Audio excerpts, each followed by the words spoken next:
Hello students, मैं उपेंद्र कुमार ई academy के platform पर आपका स्वागत करता हूं। जैसा कि आपको पता है, हम लोगों ने क्वेश्चन आंसर सीरीज शुरू किया है सिविल सर्विस एग्ज़ाम के लिए। आज उस कड़ी में अगले सेट को लेकर आपके सामने उपस्थित हैं। तो हम लोग इसमें आज कुछ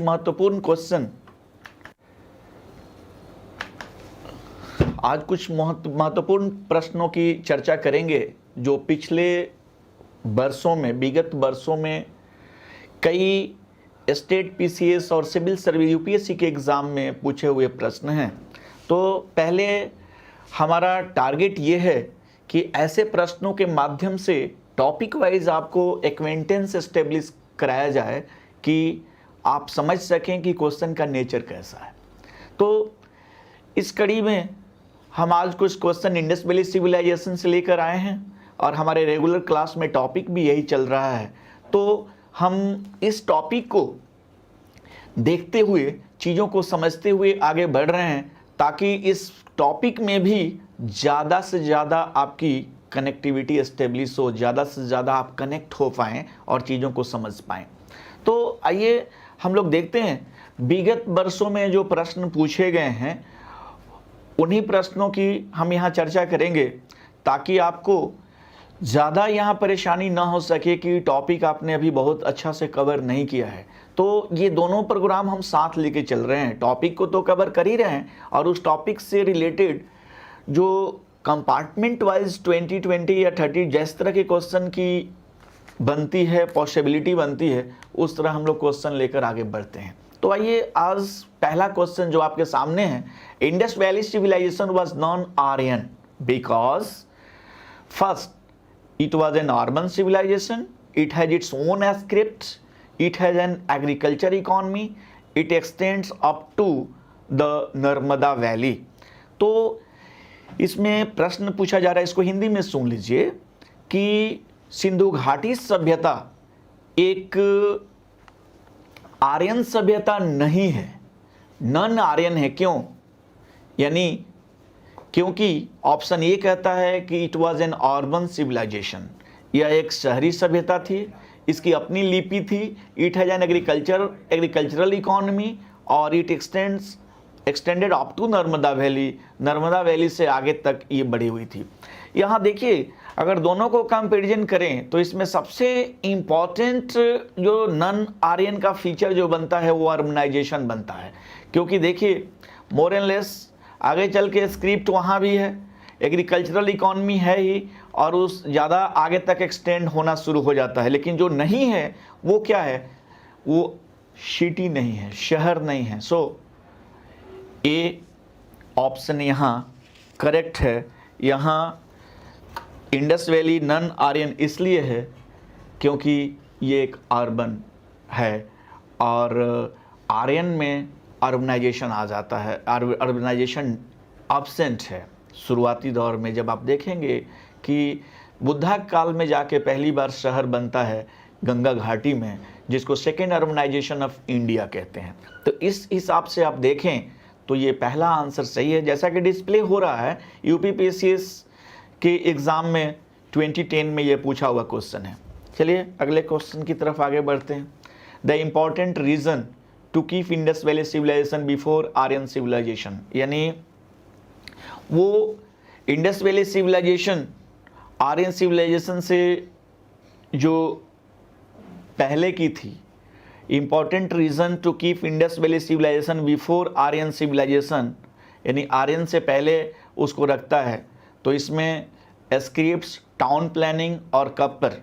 तो याद रखिएगा, इसमें जो सबसे इम्पॉर्टेंट ऑप्शन बनता है वो पोर्ट्रीज बनता है, मृदभांड बनता है, मिट्टी का बर्तन बनता है। फिर आइए अगले प्रश्न की तरफ आगे बढ़ते हैं।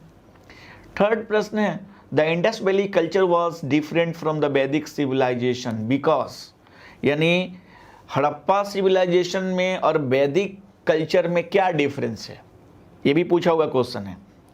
को डिफरेंस कहा जा रहा है, Indus valley culture was different from the वैदिक सिविलाइजेशन, यानी वैदिक सिविलाइजेशन से, वैदिक संस्कृति से ये अलग कैसे है। It had the amenities of A developed city life, ठीक है, विकसित उच्च स्तरीय शहरी जीवन था, ये बिल्कुल सही है। It has a pictographic script, हाँ चित्रात्मक लिपि है, हमने क्लास में भी इसकी चर्चा की थी कि पिक्टोग्राफिक चित्रात्मक भाव चित्रात्मक लिपि थी, ये भी सही है। It had a lack of knowledge of iron and defensive arrow, न तो इन्हें लोहे की जानकारी थी और न इन्हें तीर धनुष की जानकारी थी, तो ये तीनों सही है। इसलिए चौथा ऑप्शन में तीनों के बारे में कहा गया है ऑल ऑफ द एबव, यानी सभी सही है। So option D is your correct answer. फिर अगले प्रश्न की तरफ आगे बढ़ते हैं। अगला प्रश्न है the sources of knowledge about Harappan culture is, यानी हड़प्पन सिविलाइजेशन की जो नॉलेज का स्रोत है वो कहाँ से मिलता है। पहला है रॉक एडिक्ट्स, यानी रॉक एडिक्ट्स मतलब पत्थर पर जो अभिलेख लिखे गए हैं, बिल्कुल हम लिपि पढ़ नहीं पाए हैं तो उसके सहारे हम राइटिंग नहीं कर पा रहे हैं। Writing in terracotta seals, terracotta seal पर तो लिखा गया है लेकिन वो हमारे अभी तक काम का नहीं है, लिपि पढ़ी नहीं गई है। Then archaeological excavation, archaeological excavation यानी खुदाई में प्राप्त बहुत सारी चीज़ें हैं, उसके आधार पर हम क्या कर सकते हैं, इसका सोर्स के रूप में इस्तेमाल करके हड़प्पन सिविलाइजेशन के बारे में नॉलेज इकट्ठा करते हैं या हिस्ट्री रीराइट होती है। तो यहाँ पर ऑप्शन सी प्रॉपर एक्सप्लेन करता है आपके स्टेटमेंट को, that is why C is correct answer. So इसका आंसर सी है। अगले प्रश्न की तरफ बढ़ते हैं। Which of the following throw light on Harappan culture, Harappan culture पर कौन प्रकाश डालता है। इंस्क्रिप्शंस, अभिलेख, बिल्कुल अभिलेख पढ़ा नहीं जा सका है इसलिए प्रकाश नहीं डाल सकता है। आर्कियोलॉजिकल एक्सकेवेशंस, निश्चित रूप से आर्कियोलॉजिकल एक्सकेवेशंस में जो कुछ भी चीज़ें मिली हैं उनके आधार पर एनालिसिस करके और उसका स्टडी करने के बाद तय किया गया है।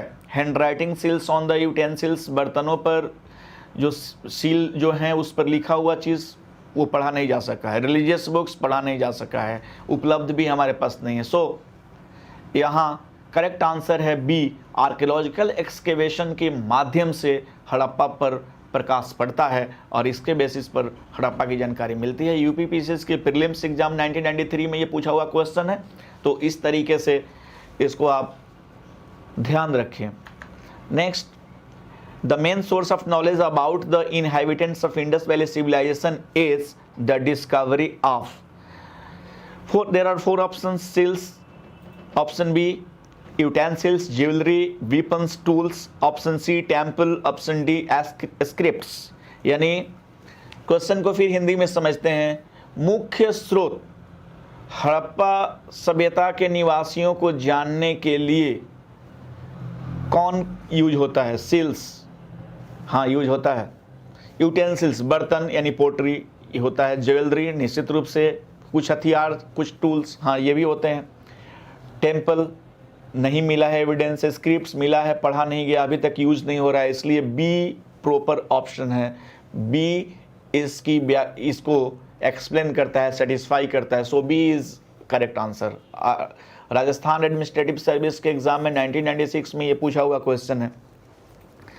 आइए अगला क्वेश्चन देख रहे हैं। Which of the following maths is not correct regarding the origin of Harappan civilization. Harappa सभ्यता के ओरिजिन से रिलेटेड, इसकी उत्पत्ति से रिलेटेड किस विद्वान का कथन मैच नहीं कर रहा है। एक बार मैं बता दूं कि हड़प्पा सभ्यता की उत्पत्ति को लेके 2 थ्योरी बताए गए हैं, एक फॉरेन ओरिजिन थ्योरी, एक native origin theory. Foreign origin theory में बहुत सारे लोग हैं, व्हीलर हैं, मैके हैं, और इंडियन ओरिजिन में कौन है, रफ़ीक मुगल हैं, अमलानंद घोष है, जो अपने लेक्चर के शुरुआती भाग में ही हम लोगों ने चर्चा की थी, तो आपको वो ध्यान रखना चाहिए। अब आइए ऑप्शन देख लेते हैं। Option A Rafiq Mughal, Harappan civilization was inspired by Mesopotamian civilization. पहली बात तो ये देसी स्थान से, रावी नदी के आसपास के एरिया से में कहते हैं कि हड़प्पा, वहाँ के ग्रामीण संस्कृति से हड़प्पा सभ्यता विकसित हुआ है। तो एम आर मुगल निश्चित रूप से स्थानीय उत्पत्ति के सिद्धांत को बताते हैं और यहाँ सिविलाइजेशन के बारे में, इंडस सिविलाइजेशन के बारे में मेसोपोटामियन इंस्पिरेशन बताया जा रहा है, जो गलत है, क्योंकि ये प्राइमा फेसाई अगर आपने देसी ओरिजिन और विदेशी ओरिजिन का थ्योरी ही अगर समझा होगा तो ये आपको ध्यान में रहा होगा, इसलिए ऑप्शन ए तो गलत है ही। इज ए मैके migration of people from Sumer, Sumer Mesopotamia, Sumer जो है, तो याद रखिएगा इजे मैके जो कह रहे हैं वो बिल्कुल सही है। उन्होंने अपना तर्क दिया था, Mortimer Wheeler migration of idea of civilization की बात उन्होंने किया है। Amalananda Ghosh Sothi pre Harappan culture mature to make Harappan civilization, ये भी सही है। यानी ए छोड़ के बाकी के तीनों सही है और ए करेक्टली मैच नहीं है। ये देसी उत्पत्ति का सिद्धांत यानी ये स्थानीय pre Harappan culture finally Harappan mature Harappan phase में कन्वर्ट हुआ था, जो रावी नदी के तट के रावी नदी के क्षेत्र वाला हिस्सा के बारे में इन्होंने कहा है, रिसर्च किया है एम रफीक मुगल ने, इसलिए A is correct answer. Next, the earliest evidence of silver in India is found in the, चांदी का सबसे प्राचीनतम एविडेंस भारत में कहाँ मिला है? ये कुछ ऑप्शंस है, आईएएस प्री एग्जाम 1994 में पूछा गया है। हड़प्पन कल्चर में मिला है, ए ऑप्शन कहता है। Chalcolithic culture of western India मिला है, बी ऑप्शन। सी वैदिक टेक्स्ट कह रहा है, D silver punch mark coins कहता है। याद रखिएगा हड़प्पन कल्चर में मिला है, वैदिक में बाद में लेकिन अर्लीस्ट कह रहा है, तो वैदिक से पहले का हड़प्पा है और हड़प्पा में मिल गया तो फिर वैदिक का नहीं है। सिल्वर पंच मार्क कॉइन्स तो शुरू होता है बुद्धा एज में, इसकी भी यहाँ रेलिवेंस नहीं है। यहाँ पूछा जा रहा है कि प्राचीनतम चांदी का उपयोग कब हुआ, तो हड़प्पन कल्चर में, और हड़प्पन कल्चर के बाद सारे हैं लगभग, तो ऐसी स्थिति में A is correct answer. Next, which colour was commonly use the Harappan pottery, Harappa के मृद भांडों में, मिट्टी के बर्तन में कौन सा रंग सामान्य रूप से यूज होता था? लाल ऑप्शन ए कह रहा है, बी ब्लू ग्रे यानी नीला भूरा, और सी येलो पीला, और डी ब्लू यानी नीला। तो ऐसी स्थिति में यहाँ रेड बहुत ही फैक्चुअल आंसर है, रेड यहाँ करेक्ट आंसर है। अभी पोट्री हमने पढ़ा नहीं है, पोट्री की बात करेंगे तो चर्चा होगी। तो यहाँ ये बीपीएससी के एग्ज़ाम में पूछा हुआ 1995 में क्वेश्चन है, तो याद रखिएगा correct answer is A. Next, the beginning of idol worship is to be considered in Kushan phase या मौर्य में या वैदिक में या प्री आर्यन में? याद रखिएगा हड़प्पा में आइडल वर्शिप का फेंट पिक्चर मिल रहा है और यहाँ से शुरुआत हो जाती है, तो इसलिए हड़प्पा प्री आर्यन फेज है, आर्य से पहले का फेज है, that is why A is correct answer, pre Aryan. Next, which one of the following animals was not represented on the seals and terracotta art of the Harappan culture? IAS pre 2001 में इसमें से कौन सा पशु जो हड़प्पा के seals में और मूर्तियों की कला में पर दर्शाया नहीं गया है? Which of the following animals was not represented, किसे दर्शाया नहीं गया है? याद रखिएगा काऊ, एलिफेंट, रिनोसरस, टाइगर। आप देखेंगे सील्स का स्टडी करेंगे, टेराकोटा फिगरेंस की स्टडी की जाएगी तो वहाँ आपको पता चलेगा एलिफेंट भी मिलता है, राइनोसरस भी मिलते हैं, टाइगर भी मिलते हैं, नहीं क्या मिलता है? काऊ, गाय नहीं मिलता है। याद रखिएगा इसी में से क्वेश्चन पूछ दिया है कि निम्नलिखित में हड़प्पा में कौन सा एनिमल नहीं था सील पर, मुहरों पर, तो कौन सा काऊ नहीं है। लेकिन याद रखिएगा हम्प्ड बुल तो बहुत ज़्यादा है, तो इसका मतलब हड़प्पा काल में गाय थी नहीं, तो बैल का कहाँ से अस्तित्व रहेगा? याद रखिएगा गाय तो थी, लेकिन यहाँ क्वेश्चन है कि सील्स में और टेराकोटा में एविडेंस क्यों नहीं मिला है इनका? टेराकोटा के रूप में और सील्स के पर चित्र के रूप में इसका कोई एविडेंस नहीं मिला है, किसका? गाय का नहीं मिला है। So A is correct answer. Next, human society is unique because it depended mainly on culture, economy, religion और साइंस। याद रखिएगा यहाँ मोस्ट अप्रोप्रिएट आंसर चाहिए। यूपीपीसीएससी एग्जाम में पूछा गया है 2004 मेंस स्पेशल में। तो देखिए, ह्यूमन सोसाइटी इज यूनिक। ये यूनिक है कि केवल विज्ञान है ऐसी बात नहीं है, रिलीजन है ऐसी बात नहीं है, केवल इकोनॉमी है ऐसी बात नहीं है, because it depends mainly on culture. Culture के तहत इकोनॉमिक एक्टिविटीज़ भी आ जाती है, सोशल एक्टिविटीज़ भी आता है, रिलीजियस एक्टिविटीज़ भी आता है, जो भी आपके डेवलपमेंट होता है वो सारे आते हैं। So culture is correct answer, A is correct answer. Next, which of the following is related to the Harappan civilization. Harappan civilization से इसमें से कौन संबंधित है? एमपीपीसीएस प्री एग्जाम 1990 में पूछा गया है। आइए ऑप्शन देख लेते हैं। सुमेरियन सिविलाइजेशन, सुमेरियन सभ्यता, इंडस वैली सिविलाइजेशन यानी सिंधु घाटी सभ्यता, तीसरा वैदिक सिविलाइजेशन, वैदिक सभ्यता, मेसोपोटामियन सिविलाइजेशन, मेसोपोटामिया का सभ्यता। याद रखिएगा, related to Harappan civilization, Indus valley civilization. Indus valley civilization का common, Indus valley civilization Harappan civilization का कॉमन नेम है, सामान्य नाम है, प्रचलित नाम है, मोस्ट प्रिवेलेंट नेम है। So answer is B. Next, Indus civilization existed in कब अस्तित्व में था? प्री हिस्टोरिक एज में, pre historic stone age, no. Historical age, नहीं। हिस्टोरिकल एज बुद्धा एज से माने। Later historical age, historical age के बाद early historical age proto history को भी कहते हैं, इसलिए B is correct answer. Proto history means जिस समय आर्कियोलॉजिकल एविडेंस और लिटरेरी एविडेंस दोनों मिलते हैं। लिखना पढ़ना मनुष्य जानता है, लेकिन उसके लिखने पढ़ने के कार्य को अभी तक सही स्पष्ट तरीके से उससे जानकारी नहीं ली जा सकी है, पढ़ा नहीं जा सका है, उसको इस्तेमाल नहीं किया जा सका है, और ये इंडस वैली सिविलाइजेशन में है। और याद रखिएगा, प्रोटो हिस्ट्री का बात है, ये पार्ट ऑफ प्रोटो हिस्ट्री है। प्रोटो हिस्ट्री को अर्ली हिस्टोरिकल एज भी कहते हैं। So correct answer is B. Which among the following Harappan site terracotta plough was found? यानी हल का मृण मूर्ति, मिट्टी का आकृति किस जगह से मिला है? Dholavira, Banawali, Kalibanga, Lothal. Correct answer is Banawali. Banawali से मिला हुआ है, ठीक है, तो बानावली सही आंसर है। ये 61-62 बीपीएससी प्री 2016 में पूछा हुआ क्वेश्चन है। A ploughed field was discovered at, ये भी आज ही पढ़ा है हमने, और इसके पहले वाले क्वेश्चन को आज हमने पढ़ा था, एविडेंसेस बताए गए थे। यूपीपीसीएस मेंस 2005 में पूछा गया है कि जोता हुआ खेत कहाँ से मिला है? याद रखिएगा, आज ही हमने पढ़ा है कालीबंगन से। मोहनजोदारो से नहीं मिला है, कालीबंगन से मिला है। और हड़प्पा और लोथल ये इसमें है, ऑप्शन में है। इसका सही आंसर होगा B, Kalibangan.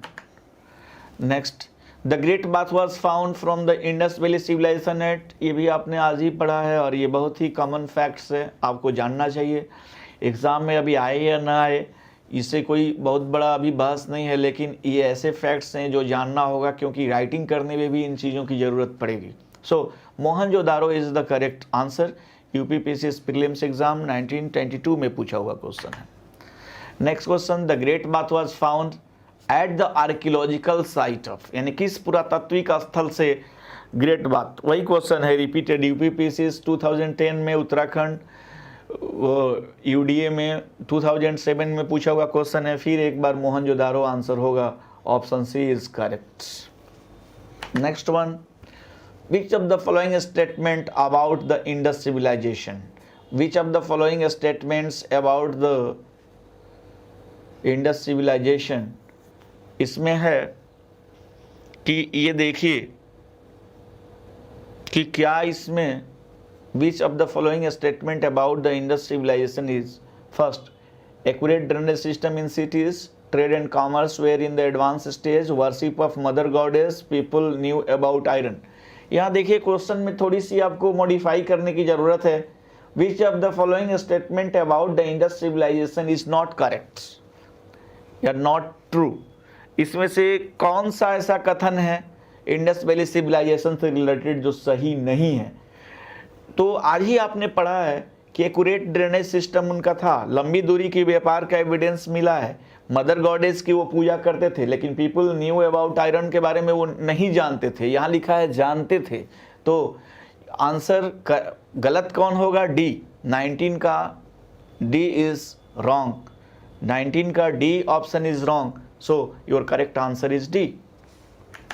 Next one, Indus valley civilisation is known for, किस काम के लिए इंडस वैली सिविलाइजेशन जाना जाता है? For its town planning, yes, यानी पहला कह रहा है कि टाउन प्लानिंग के लिए जाना जाता है, बिल्कुल जाना जाता है।